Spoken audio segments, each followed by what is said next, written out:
ஆசிரியர் பெருமக்கள் அனைவருக்கும் மணிகணேசனின் அன்பான வணக்கம். இந்த டெட் தேர்வு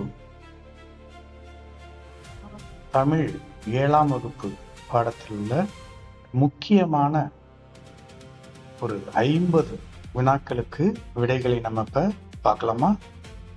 வாங்க.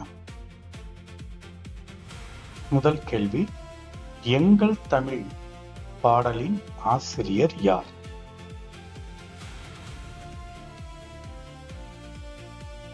சரி, நாமக்கல் கவிஞர். இவர்தான் 7ஆம் வகுப்பு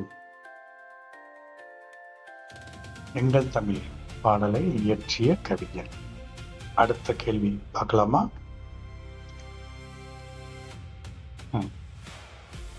நாமக்கல் கவிஞரின் சிறப்பு பெயர் என்ன? இது ரொம்ப ஒரு முக்கியமான கேள்வி. ஒவ்வொரு கவிஞருக்கும் ஒரு சிறப்பு பெயர் உண்டு. இங்க நாமக்கல் கவிஞரினுடைய சிறப்பு பெயர் நீங்க நினைச்சது சரிதான், காந்திய கவிஞர்.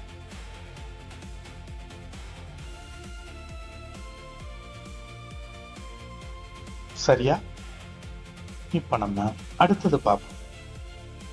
மூன்றாவது கேள்வி, கத்தியின்றி இரத்தமின்றி யுத்தம் ஒன்று வருகுது என்று பாடியவர் யார்? இது ஒரு முக்கியமான ஒரு கொட்டேஷன். இது ஒரு கவிதையில தான் வரும். இந்த கத்தியின்றி இரத்தமின்றி யுத்தம் ஒன்று வருகுது என்று பாடிய கவிஞர் ரைட், நீங்கள் நினைப்பதுதான் ஓகே, நாமக்கல் கவிஞர் தான். அதாவது அறப்போராட்டத்தை வலியுறுத்தி நாமக்கல் கவிஞர் இவ்வாறு பாடினார். அடுத்த கேள்வி பாப்போமா?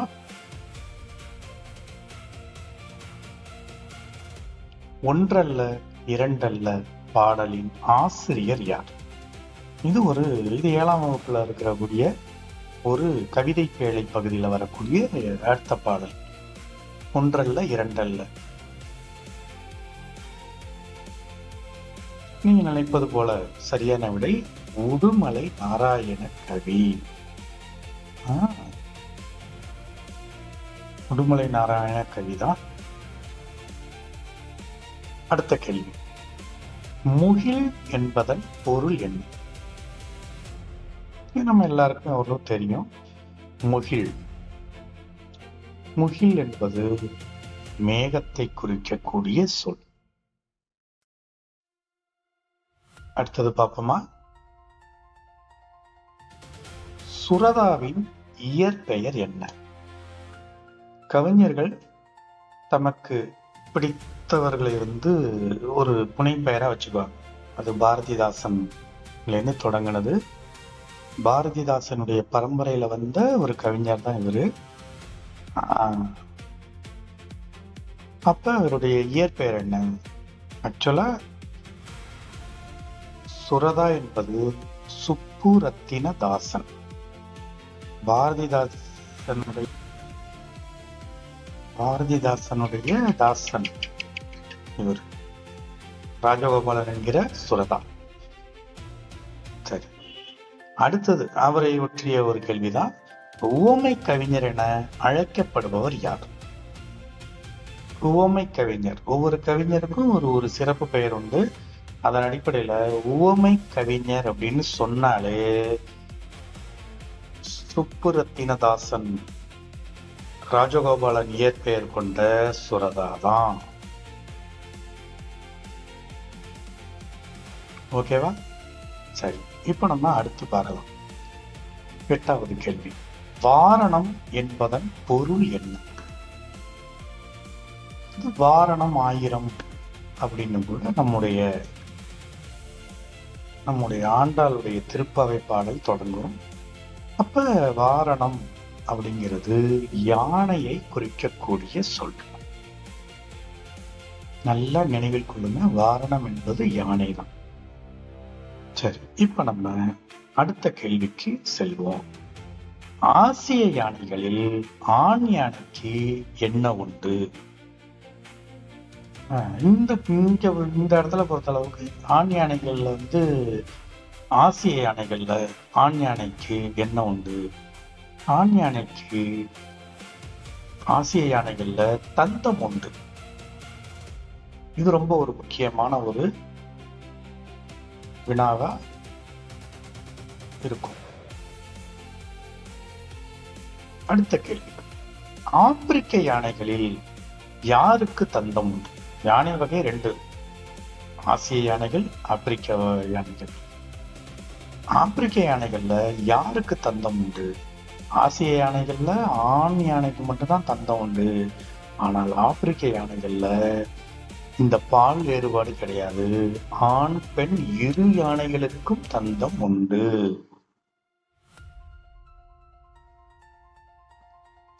சரி, இப்ப நம்ம 11வது கேள்விய பார்ப்போம்.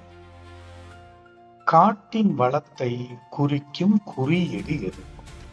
ஒரு காடு வளமா இருக்குது, பசுமையா இருக்குது அப்படிங்கிறத எதை வச்சுக்கிட்டு சொல்றாங்க? எதை வச்சுக்கிட்டு அந்த இயற்கை ஆர்வலர்கள் அதை அளவீடு செய்யறாங்க அப்படின்னு பார்த்தா, அந்த காட்டில் வாழக்கூடிய தேசிய விலங்காக இருக்கக்கூடிய புலி இருப்பதை வைத்துத்தான் அந்த காட்டினுடைய வளம் அளவீடு செய்யப்படுகிறது.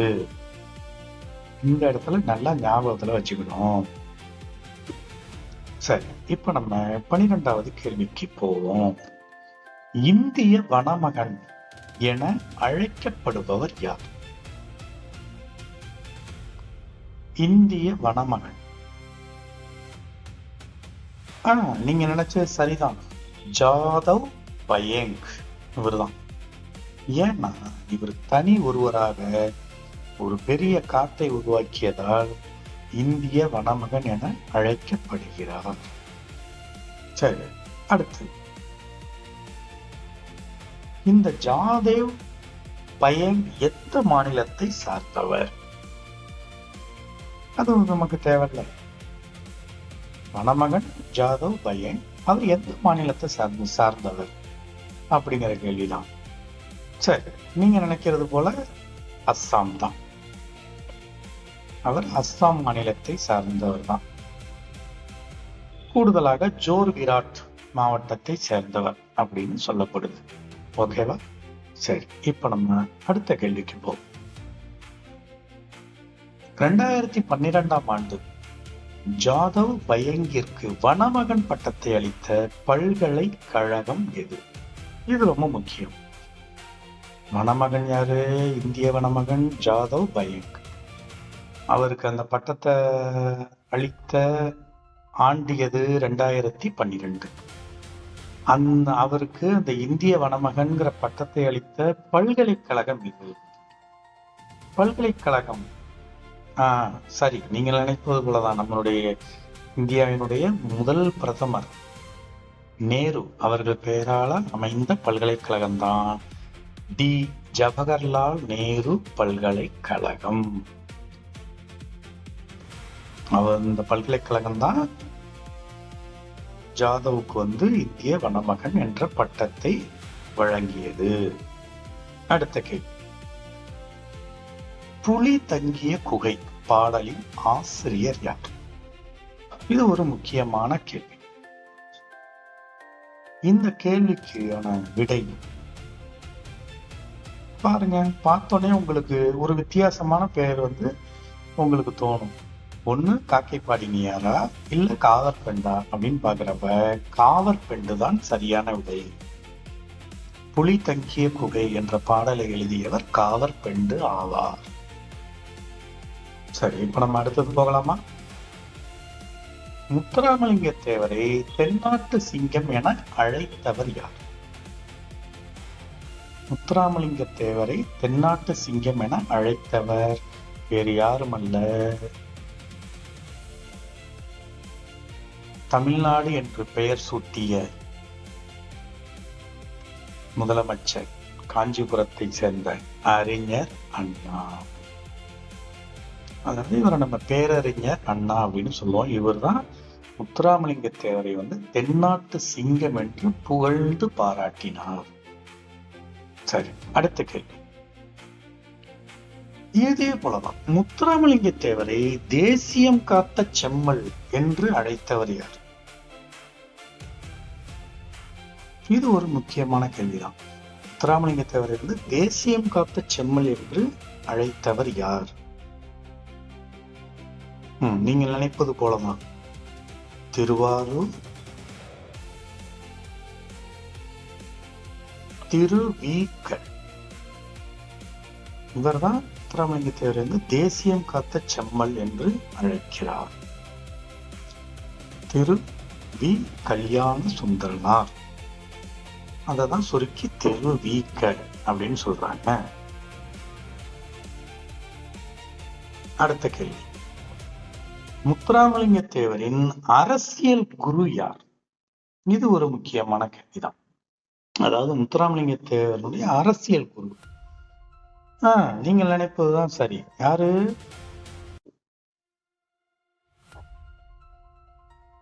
நேதாஜி. அவருடைய முழு பெயர் நேதாஜி சுபாஷ் சந்திர போஸ். இவர்தான் முத்துராமலிங்க தேவரினுடைய அரசியல் குரு என்று கருதப்படுகிறார். அடுத்த கேள்வி,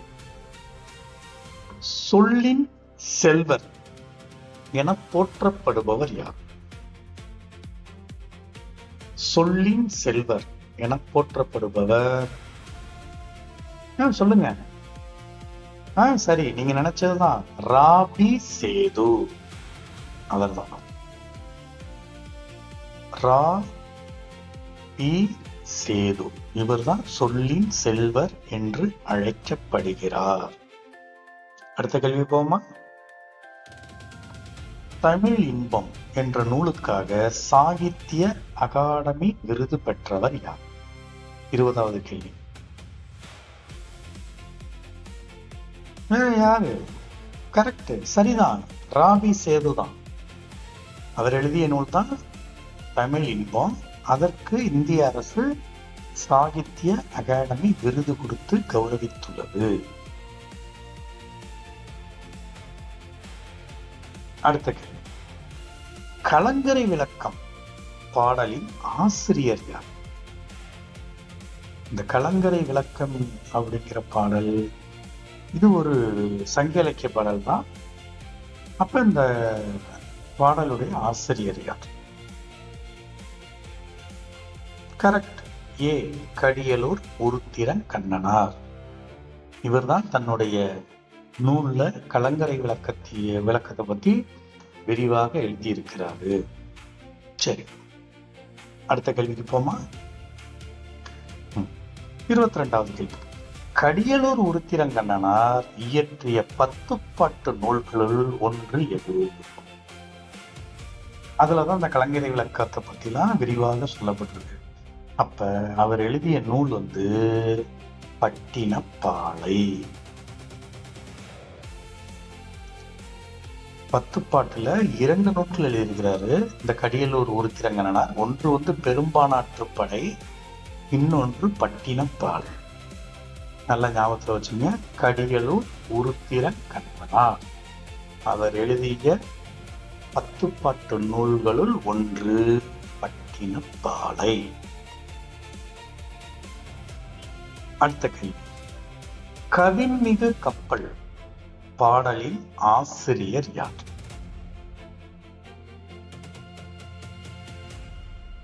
கவின்மிகு கப்பல் பாடலின் ஆசிரியர் யார்? யாரு? மருதன் இளநாகனார். கவின்மிகு கப்பல் இந்த பாடலுடைய ஆசிரியர் மருதன் இளநாகனார். இவர் மருதத்திணையை சிறப்பாக பாடக்கூடிய ஒரு சங்ககால புலவர். அடுத்த கேள்வி, ரொம்ப முக்கியமான கேள்வி. வங்கம் என்பதன் பொருள் என்ன? வங்கம் என்பது கப்பலை குறிக்கக்கூடிய ஒரு சொல்.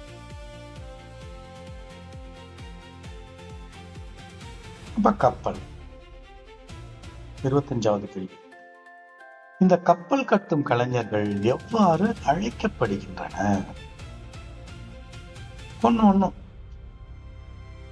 அப்ப இந்த கப்பல் கட்டும் கலைஞர்கள் இங்க இருக்கக்கூடிய இடைகள தச்சர்கள், வணிகர்கள், உழவர்கள், இவர்கள் 3 பேரை பத்தி உங்களுக்கு நல்லாவே தெரியும். அவர்கள் என்ன தொழில் செய்கிறாங்கன்னு. அப்ப நமக்கு புதிதாக இருக்கக்கூடிய அந்த ஒரு விடையா இருப்பது என்னன்னா, கம்மியர்கள் அப்படின்னு வருது. நீங்கள் நினைத்ததுதான் சரி, கம்மியர்கள் தான். கப்பல் கட்டும் கலைஞர்கள் கம்மியர்கள் என அழைக்கப்பட்டனர். சரி, அடுத்த கேள்விக்கு போவோம். கப்பலின் முதன்மை பகுதியான அடிமரம் எவ்வாறு அழைக்கப்படுகிறது? ஒரு கப்பல் வந்து மரத்தை வச்சுட்டு தான் கட்டுறாங்க. இந்த கப்பல வந்து முதன்மை பகுதி எப்பயுமே பேஸ் தான் ஃபர்ஸ்ட். அது வீடா இருந்தாலும் சரி, கப்பலா இருந்தாலும் சரி. அப்ப கப்பலுடைய முதன்மை பகுதியா இருக்கக்கூடிய அடிமரத்தை எவ்வாறு அழைக்கப்படுகிறது? சரி, நீங்க நினைப்பதுதான் சரி. நல்லா சொல்லுங்க. எரா. கப்பலின் அடிமரத்திற்கு பெயர் எரா. சரி, இப்ப நம்ம 27வது வினாவை பார்க்கலாம். கப்பலின் குறுக்கு மரம் எவ்வாறு அழைக்கப்படுகிறது? இதெல்லாம் இந்த பாடத்துல வந்து விரிவாக சொல்லப்பட்டிருக்கு. 7ஆம் வகுப்பு தமிழ் பாடத்துல. அதுல வந்து கப்பல் கட்டுவதில் கப்பலை பத்தி எல்லாத்தையும் டீட்டெயிலா குறுக்கு, நெடுக்கு, வெற்று வகையில வந்து அது விரிவாக அலசப்பட்டிருக்கு. அதுல கப்பல் இங்க ஒரு கேள்வி வந்திருக்கு. கப்பலின் குறுக்கு மரம் எவ்வாறு அழைக்கப்படுகிறது? குறுக்கு மரத்திற்கு பேரு பருமல். அடிமரத்துக்கு பேரு எரா, குறுக்கு மரத்துக்கு பேரு பருமல். ஞாபகத்துல வச்சுங்க. சரி, அடுத்த கேள்வியை பார்ப்போம். இதுவும் கப்பலை பத்தி தான் கேள்வி வந்திருக்கு. 28வது கேள்வி. கப்பலை உரிய திசையில் திருப்ப பயன்படும் கருவி எது? இது நல்லா உங்களுக்கு தெரியும்னு நினைக்கிறேன். பருமல் நம்ம ஏற்கனவே பார்த்ததுதான். எரா அடிமரம்னு பார்த்தாச்சு. நங்கூரம் அந்த கப்பலை நிறுத்துவதற்கு பயன்படக்கூடிய ஒரு பிரேக் போன்ற சாதனம்னு உங்களுக்கு தெரியும். அப்ப புதிதாக வந்த சொல் சுக்கான், அதுதான் விடை. சரி, அப்ப கப்பலை உரிய திசையில் திருப்ப பயன்படும் கருவி சுக்கான். ஓகேவா? 29வது கேள்வி. அறிவியல் புனை கதைகளின் தலைமகன் என போற்றப்படுபவர் யார்? அறிவியல்ல இன்னைக்கு சயின்ஸ் ஃபிக்ஷன் நிறைய வந்திருக்கு. அதுல தமிழ்ல வந்து குறிப்பிடத்தக்க ஒரு எழுத்தாளர் வந்து சுஜாதா தான். இப்ப அவரை ஒட்டி நிறைய எழுத்தாளர்களா வந்துட்டாங்க. இதுல உலக அளவுல அறிவியல் புனை கதைகளின் தலைமகன் என போற்றப்படுபவர், நீங்கள் நினைத்ததே தான். அவர் தமிழ்நாட்டை சேர்ந்தவர் கிடையாது, அயல் நாட்டை சேர்ந்தவர். விடை ஜூல்ஸ் வெர்ன். இவர்தான் அறிவியல் புனை கதைகளின் தலைமகன் எனப்படுகிறார். அடுத்த 30வது கேள்வி. பாண்டியன் பரிசு நூலை எழுதியவர் யார்? ரொம்ப ஈஸியான கேள்வி, உங்க எல்லாருக்குமே தெரியும். பாண்டியன் பரிசு நூலை எழுதியவர் வேற யாரும் இல்ல, புரட்சி கவி என்று அழைக்கக்கூடிய, புரட்சி கவிஞர் என்று அழைக்கக்கூடிய பாரதிதாசன் தான்.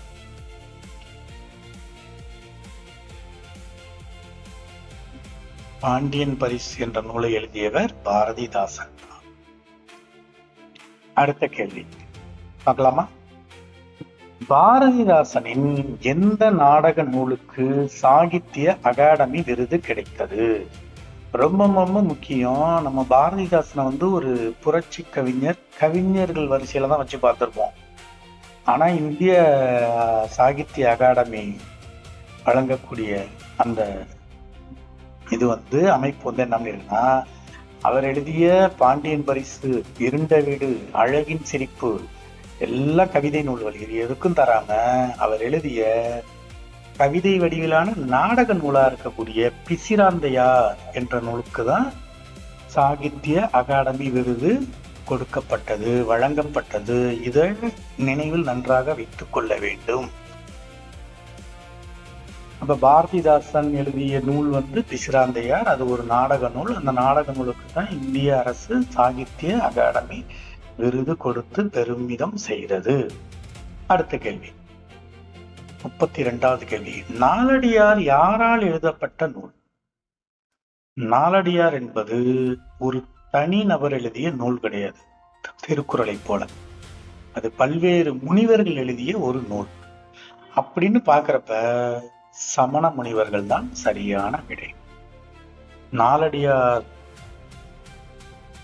4 அடிகளை கொண்ட அந்த நூல் சமண முனிவர்கள் பல பேரால எழுதப்பட்ட நூல் அது. அடுத்த கேள்வி போமா. 33. வேளாண் வேதம் என அழைக்கப்படும் நூல் எது? இது ரொம்ப முக்கியம். வேளாண் வேதம் அப்படின்னு அழைக்கக்கூடிய ஒரு நூல் எது அப்படின்னா அது நாலடியார் தான். இந்த நாலடியார் நூலுக்கு நாலடி 400, வேளாண் வேதம் என்று பல்வேறு சிறப்பு பெயர்கள் உள்ளன, நினைவில் கொள்க. அடுத்த கேள்வி, 34வது கேள்வி. விச்சை என்பதன் பொருள் என்ன?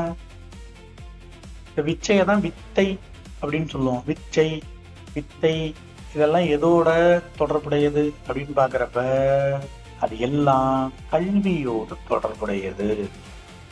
அப்ப விச்சை என்பதன் பொருள் கல்வியை குறிக்கும். 35வது வினா. வாழ்விக்கும் கல்வி பாடலின் ஆசிரியர் யார்? வாழ்விக்கும் கல்வி பாடலின் ஆசிரியர் திருக்குறளை உலகம் முழுவதும் பரவச் செய்த திருக்குறளார் வி. முனுசாமி. இவர் எழுதிய பாடல் தான் வாழ்விக்கும் கல்வி. அடுத்து 36வது கேள்வி. பள்ளி மறுதிறப்பு பாடலின் ஆசிரியர் யார்? பள்ளி மறுதிறப்பு பாடலின் ஆசிரியர் யார்? இவர் இப்பயும் இருக்கக்கூடிய ஒரு கவிஞர் தான். இவர் கனவுங்கிற ஒரு இதழ் நடத்திட்டு இருக்கிறாரு. அவர் வேற யாரும் அல்ல, சுப்ரபாரதி மணியன். இவர் தான் பள்ளி மறுதிறப்பு பாடலை எழுதிய கவிஞர் சுப்ரபாரதி மணியன். இவர் திருப்பூர் மாவட்டத்தை சேர்ந்தவர். இன்னும் சொல்ல போனா இவரோட நான் நெருங்கி பழகியும் இருக்கிறேன். இவர் ஒரு வாழும் கவிஞர். இதெல்லாம் ஞாபகத்துல வச்சுக்கணும். அப்ப பள்ளி மறுதிறப்பு அப்படிங்கிறப்ப சுப்ரபாரதி மணியன். ஓகே, அடுத்த கேள்வி போ. 37. காளமேக புலவரின் இயற்பெயர் என்ன? காளமேக புலவரின் இயற்பெயர் வரதன். சரியா? 38 வினாவிற்கு செல்வோமா. கீரைப்பாத்தியும் குதிரையும் பாடலின் ஆசிரியர் யார்? வேற யாரு? 2 இருக்கு, கீரைப்பாத்தியும் இருக்கு, குதிரையும் இருக்கு. 2ஐயும் வச்சுக்கிட்டு ஒன்னா பாடக்கூடிய ஒரே நபர் வரதன் இயற்பெயரை கொண்ட காளமேக புலவர் தான். அதுல ஒண்ணு சந்தேகமே உங்களுக்கு வேண்டியதில்லை. சிலேடை பாடல் எழுதுபவரில் ரொம்ப திறமைசாலி காளமேக புலவர். அடுத்த கேள்வி 39. கன்னிமரா நூலகம் தொடங்கப்பட்ட ஆண்டு என்ன? சென்னையின் அடையாளமாக இருக்கக்கூடிய கன்னிமரா நூலகம் தொடங்கப்பட்ட ஆண்டு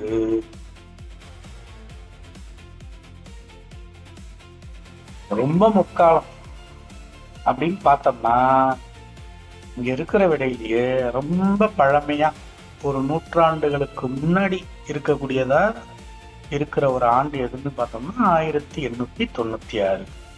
அதுதான் சரியான விடை. கன்னிமரா நூலகம் தொடங்கப்பட்ட ஆண்டு 1896. சரி, இப்ப அடுத்த கேள்வி 40வது கேள்விக்கு செல்வோம். 40வது கேள்வி என்ன? திருவள்ளுவர் சிலையின் உயரம் என்ன? அப்ப திருவள்ளுவர் அப்படின்னு பார்த்தாலே திருவள்ளுவர் எழுதிய நூல் திருக்குறள். திருக்குறள்ல இருக்கக்கூடிய அதிகாரங்களினுடைய எண்ணிக்கை 133. அப்ப மொத்த குறட்பாக்கள் எண்ணிக்கை 1330. இதெல்லாம் வச்சு பார்க்கிறப்ப இந்த கன்னியாகுமரியினுடைய விவேகானந்தர் பாறைக்கு பக்கத்துல திருக்குறள் சிலை இருக்குது. அப்ப அப்ப அவர் எழுதிய அந்த ஏதோ அதோட வச்சு கனெக்ட் பண்ணி பாக்குறப்ப அதிகாரம் எத்தனை அதிகாரம்? 133. அப்ப அவருக்கு 133 அடியில தான் அந்த சிலை வடிவமைக்கப்பட்டு இப்போதும் அவ்வளவு பெரிய சுனாமி கூட எதிர்த்து நின்று தமிழ் மக்களுடைய பெருமையை நிலைநாட்டக்கூடிய வகையில் இந்த சிலை வடிவமைக்கப்பட்டிருக்கு. இதெல்லாம் அதனுடைய சிறப்பு. ரைட். அடுத்து 41. பழமொழி 400 நூலின் ஆசிரியர் யார்? பழமொழி 400. 400ங்கிறது 400 பாடலுக்கு வந்துருது. இது நமக்கு தெரியும். அவர் இங்க என்ன கொடுத்துருக்காங்கன்னா அரையனார்னு கொடுத்துருக்காங்க. ஆக்சுவலா முன்றுரை அரையனார் அப்படின்னு சொல்லுவோம், கொடுக்குறாங்க. முன்றுரை அரையனார் தான். நினைவில் கொள்ளவும். பழமொழி 400 பழமொழி 400 என்ற நூலின் ஆசிரியர் முன்றுரை அரையனார். அடுத்த கேள்வி 42வது கேள்வி. பாண்டியரின் 2வது தலைநகரம் எது? பாண்டியர்னாலே நமக்கு ஞாபகத்திற்கு வர்றது மதுரை. அப்ப அது முதல் தலைநகரம். அப்ப 2வது தலைநகரம் நம்ம வச்சிருந்திருக்கிறாங்க.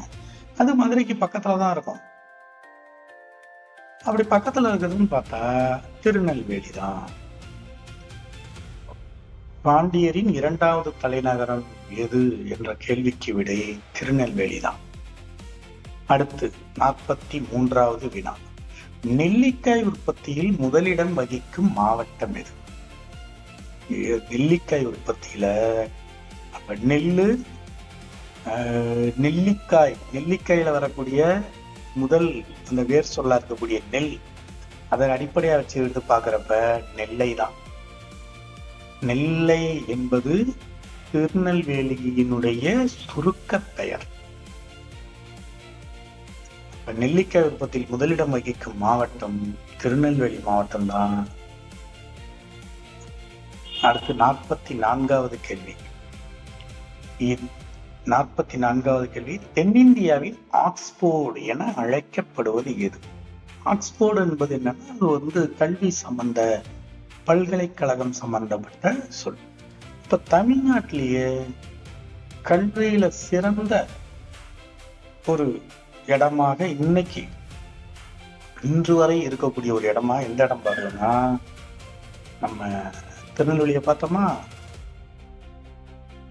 அங்க நெல்லிக்காய் அதிகம் விளையுமா, அந்த திருநெல்வேலிக்கு பக்கத்தில் இருக்கக்கூடிய இடம் தான் பாளையங்கோட்டை. இந்த திருநெல்வேலியையும் பாளையங்கோட்டையையும் இரட்டை நகரங்கள் என்று சொல்வார்கள். இது கூடுதலான ஒரு செய்தி. இந்த பாளையங்கோட்டை தான் தென்னிந்தியாவின் ஆக்ஸ்போர்டு என அழைக்கப்படுகிறது. சரி, இப்ப அடுத்தது 45வது வினாவிற்கு செல்வோம். கண்ணதாசனின் இயற்பெயர் என்ன? கண்ணதாசன் எழுதிய பாடல்கள் நிறைய கேட்டிருக்கும். அவர் கண்ணனின் தாசன், அதனால கண்ணதாசன். அவருடைய இயற்பெயர் ரொம்ப எளிதாக ஞாபகத்துல வச்சுக்கிறது ஏற்கனவே நம்ம பார்த்தோம். பரதன் என்பது காளமேக புலவர், ராஜகோபாலன்கிறவர் சுரதா. அதன் அடிப்படையில பாக்குறப்ப நீங்க நினைக்கிறதா சரி, முத்தையா தான் சரியான விடை. கண்ணதாசனின் இயற்பெயர் முத்தையா. அவர் பிறந்த ஊர் சிறுகூடல் பட்டி. ஞாபகத்துல வச்சு சிறுகூடல் பட்டி. சரி, இப்ப நம்ம அடுத்து 46வது வினாவுக்கு செல்வோமா? சரி, 46வது வினா என்ன? காயிதே மில்லத். காயிதே மில்லத் என்ற அரபு சொல்லின் பொருள் என்ன? சமுதாய வழிகாட்டி. காயிதே மில்லத் என்ற அரபு சொல்லுக்கு என்ன சரியான தமிழ் சொல் அப்படின்னா சமுதாய வழிகாட்டி என்பதுதான் பொருள். சரி, இதை ஞாபகத்துல வச்சுங்க. அடுத்தது 47வது கேள்வி. இலக்கணம் சார்ந்ததுதான். எழுத்துக்கள் 2 வகைப்படும். முதல் எழுத்து சார்பெழுத்து. இங்க சார்பெழுத்துக்கள் எத்தனை வகைப்படும் அப்படின்னு கேட்டிருக்கிறாங்க. அப்ப சார்பெழுத்துக்கள் எத்தனை வகைப்படும்? 10 வகைப்படும். சார்பெழுத்துக்கள் 10 வகைப்படும். ஞாபகத்துல வச்சுங்க.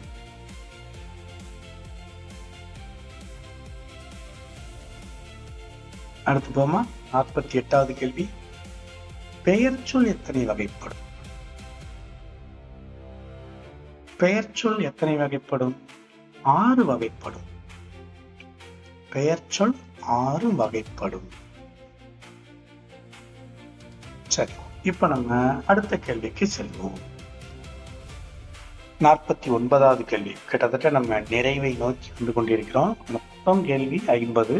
இப்ப நம்ம அதுல கடைசி கேள்விக்கு முந்தின 49வது கேள்வியை நம்ம இப்ப பார்க்க போறோம். இது முக்கியமான கேள்விதான். உழுபவர்களுக்கு நிலம் சொந்தம் என்று கூறியவர் யார்? விவசாய கூலி என்பவர்கள் அடுத்தவர் நிலத்தில் உழுபவர்கள். விவசாயி என்பவர் தான் சொந்தமாக நிலம் வைத்திருப்பவர்கள். இதை நம்ம புரிஞ்சுக்கணும். அப்ப உழவர், உழுபவர், அப்ப உழுபவருக்கு நிலம் சொந்தம், அவர்களுக்குன்னு கொஞ்சம் நிலம் வேணும்னு சொன்னது. அந்த கருத்தை வலியுறுத்தியவர் யாருன்னு கேட்டா தென்னாட்டு சிங்கம், தேசியம் காத்த செம்மல் என்று அழைக்கப்படக்கூடிய முத்துராமலிங்க தேவர் தான். அவர்தான் உழுபவர்களுக்கே நிலம் என் சொந்தம் என்று கூறியவர் ஆவார். இறுதியாக 50வது வினா.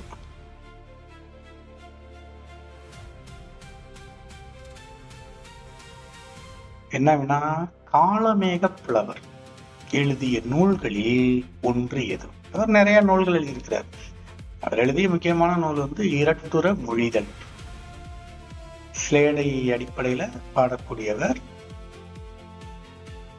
அந்த மாதிரி அவர் எழுதிய இன்னொரு நூல் இங்க பார்த்தோன்னே உங்களுக்கு தெரியும். நாலடியாரை பார்த்துட்டோம். அது எழுதியவர் சமண முனிவர்கள்.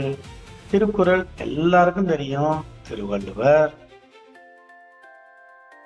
சிலப்பதிகாரம் நல்லாவே தெரியும், இளங்கோவடிகள். அப்ப இது மூன்றும் காளமேக புலவர் எழுதியது இல்ல. அப்ப புதிதாக ஒன்றுதான் இருக்குது, பரபிரம்ம விளக்கம்னு. நீங்க நினைக்கிறதுதான் சரி. அந்த டி பரபிரம்ம விளக்கம் தான் காளமேக புலவர் எழுதிய நூல்களில் ஒன்று ஆகும். அவர் எழுதிய வேறு சில நூல்களையும் கொடுக்குறாங்க. திருவானிச்சாவுலா, சரஸ்வதி அந்தாதி, சித்திரமணல். இதுல பரபிரம்ம விளக்கம்ங்கிற நூலையும் காளமேக புலவர் எழுதியிருக்கிறாரு. ஓகே, நம்ம இப்ப 50 வினாக்களுக்கான விடைகளை, விளக்கங்களையும் தெரிந்துகிட்டோம். இது அனைத்தும் கிட்டத்தட்ட 7ஆம் வகுப்பு தமிழ் பாடநூல்ல இருக்குது. சரி, பார்த்தீங்களா? அழகா நீங்க 50க்கு 50 100 மதிப்பெண் எடுத்திருக்கோம். இதே போல டெட் தேர்வுல இருக்கிற எல்லா வினாக்களுக்கும் நீங்கள் விடையளித்து 100க்கு 100 மதிப்பெண் பெற வேண்டுமாய் அன்புடன் கேட்டு விடைபெறுகிறேன்.